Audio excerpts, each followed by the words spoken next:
I just watched Belladonna of Sadness. This was requested by Vencat. If you want to request an anime for me to watch, my Patreon is patreon.com/prozd. It's $1 a month. There's a link down there. And yeah, if you have something you want me to watch and review, you can go pledge. Alright, so this movie is a lot. I didn't know too much about it. I just knew it by name. It is a film from the 70s. It is a well, I first off, before I even get into it, I should put a little warning here in that this movie contains a lot of sexual assault. So if that's something that you're not, okay with, you should definitely stop watching the video now. And also, I would not recommend the film. Also, if you decide to watch the film, epilepsy, whoa, there are some sequences that are pretty wild. Yeah, just wanted to make that clear before you watch this or the film. Yeah, this is a movie about a woman named Jeanne. It takes place in like a medieval setting, and she and her husband, also named John, or Jean, Jeanne.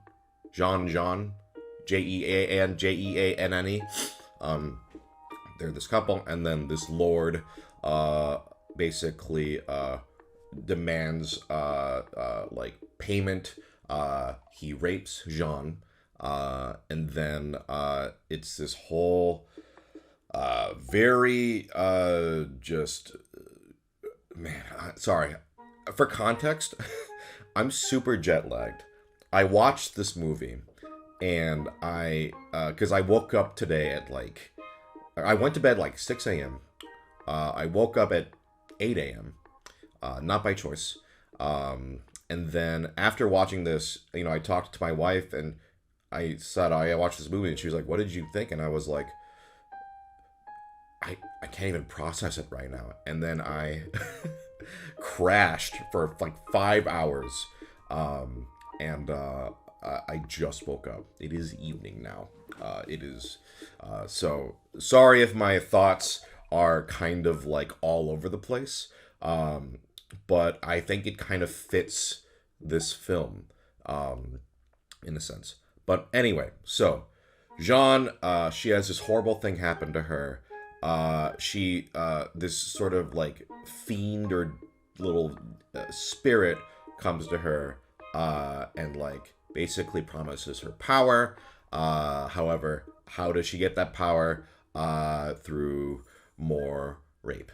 And then basically it's revealed, oh, it's the devil, and she gets these witch powers, and then she uses them to kind of like increase her influence and power. And then that's the general description of the film. And I think this is a very divisive film for people. Rightfully so, I think, considering the subject matter. It is definitely a difficult watch for sure. So let's break it down, because again, my thoughts are like swirling on this movie. First off, let's just talk about the visuals, the animation. It is just an incredible like feat of animation. And again, I didn't know what kind of movie this would be. The person who recommended it did imply that it was a hard watch, so I usually don't like to do this. I did briefly look up like kind of like a consensus, and I saw that okay, there would be sexual assault, so I was prepared for like that kind of thing going into it, which honestly I'm glad I knew about it going in advance.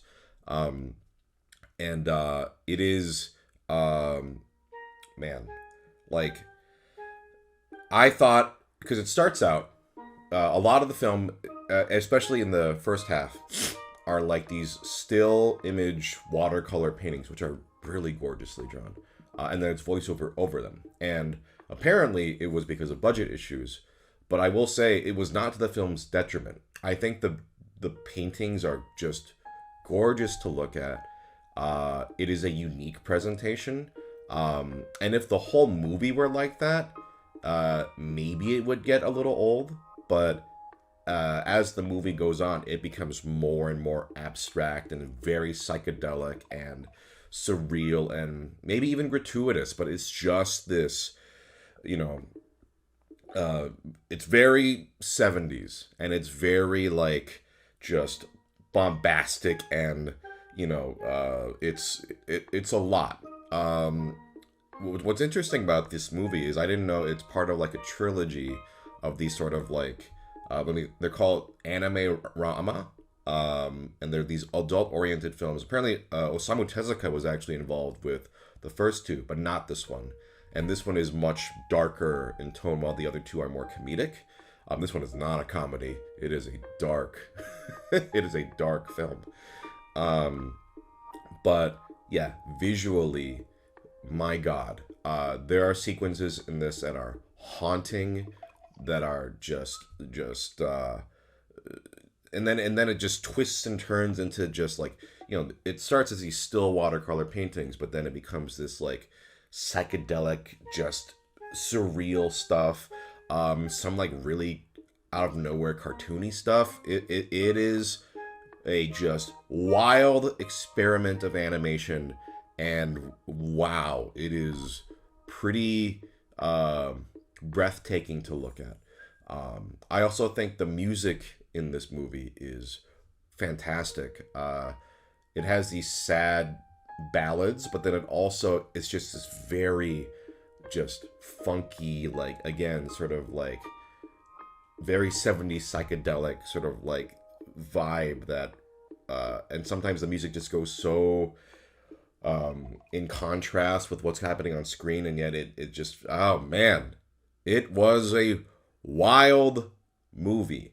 Now, did I what do I think about the movie? Do I like the movie? I think it's definitely worth watching, but with some caveats.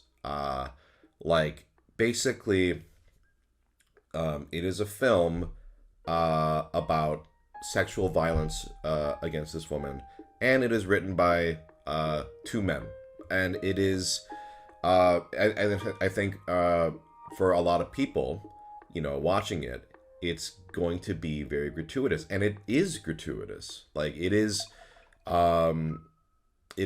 not a movie that is how can I put this? Like there's like a whole genre of like, revenge for like this sort of thing, but this isn't even that kind of movie. Just bad stuff happens to her. Even when there are times where she can kind of like get some power, it's a pretty relentlessly grim film to the end, and that's really going to turn off a lot of people, and I can't blame them. So like that is probably what is the most complicated and divisive part of this film for me, is like, man, a film that is about this subject matter, that is this relentless in this subject matter, like, can I recommend this film to people? For me, just after processing what I watched and everything, I would say it's worth watching this film to see I mean, it's a flawed perspective, a flawed piece of art, but it is bold. It is bold. It is experimental. It has clear intention of what it is trying to do. Now, does it successfully, like, there's a lot of discussion about, like, is this a success as a feminist piece? Is it not? In my opinion, I don't necessarily think it succeeds, because again, it's just so gratuitous, and it is like basically I would be very curious to see the version of this film that was written by a woman. I think it'd be a very, very different film.